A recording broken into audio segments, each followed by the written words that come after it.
원자재를 알면은 경제가 쉬워진다. 원자재 월드 1월 첫 방송 인사드립니다. 새해 복 많이 받으십시오. 1월 4일이고요. 수요일입니다.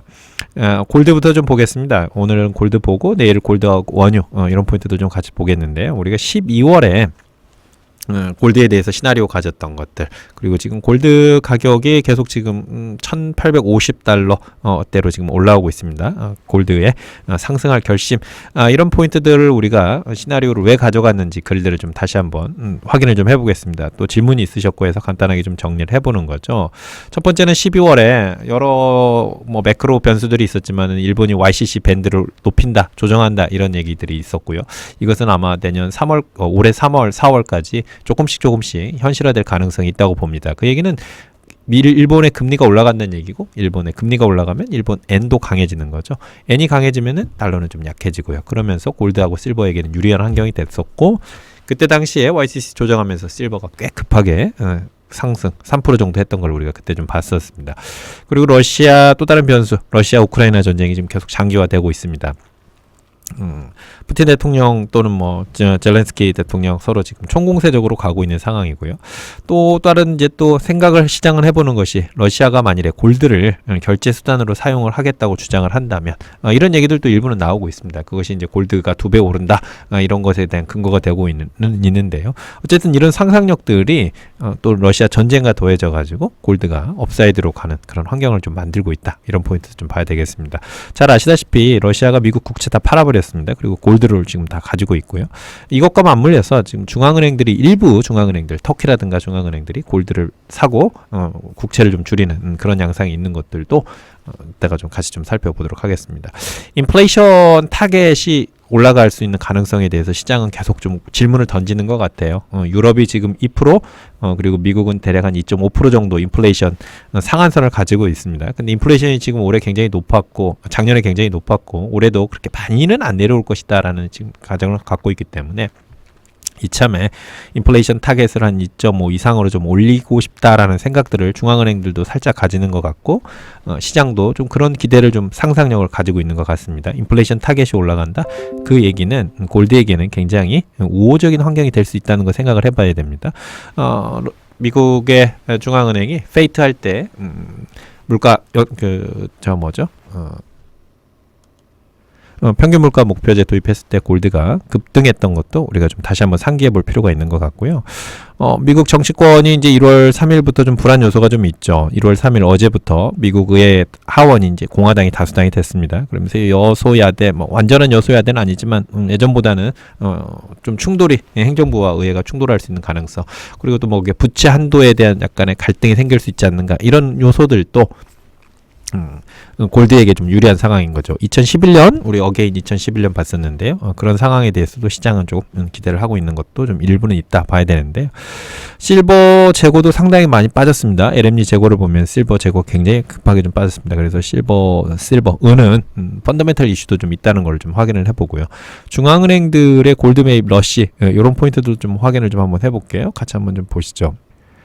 3분기까지 나온 자료를 보면은 20년, 21년, 22년 중앙은행들의 골드 매입량을 좀 보고 있습니다.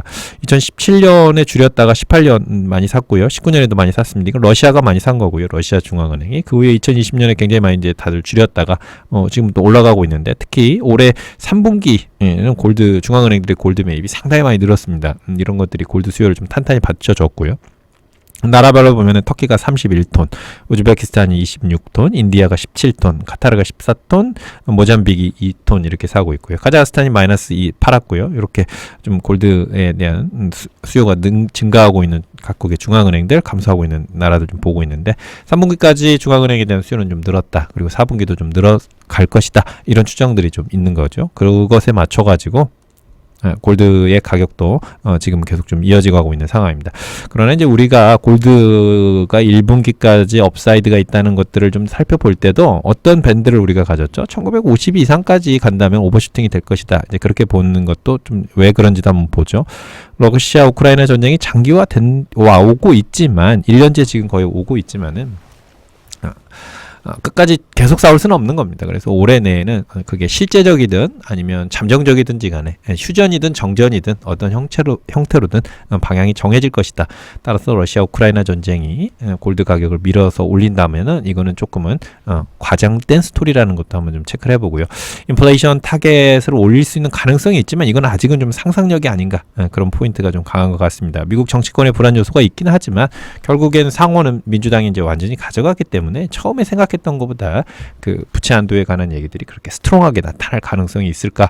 다만 올해 골드에 대해서 조금 업사이드를 계속 보는 거는 이것이 아직 현실화되지 않았기 때문에 어떻게 될지를 우리가 아직 모르기 때문에 좀 지켜보자는 거지, 그것이 엄청나게 어게인 2011을 만들지에 대해서는 가능성이 40% 언더 이 정도로 좀 보고 있습니다. 그래서 다시 정고점 2100, 2050을 넘어간다, 그렇게는 가정을 하지는 않는 게 합리적이지 않겠나 싶고요. 우리가 기존에 가지고 있었던 밴드를 그냥 계속 유지를 시나리오를 가져가 봅니다. 1950 정도에서 1650 밴드.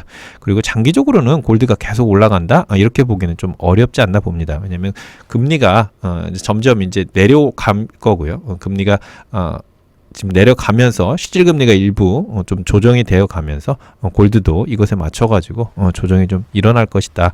이런 포인트들로 계속 좀 살펴보겠습니다. 그러나 어쨌든 지금의 어떤 상황에 대해서 골드에 대해서 너무 만만하게 볼 필요는 좀 없지 않겠는가.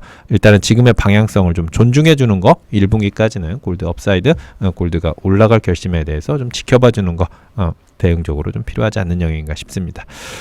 네, 처음 올해 계속 뭐 골드라든가 원자재 또는 일본 엔도 좀 한번 좀 볼 필요가 있을 것 같습니다. 일본 엔도 같이 좀 한번 보면서 이제 많이 좀 내려왔습니다. 정상화 됐습니다. 그것이 갖는 매크로적인 어떤 함의, 그것이 미국의 긴축, 미국의 금리에 대해서 어떤 의미를 갖는지도 좀 살펴보도록 할 것 같고요.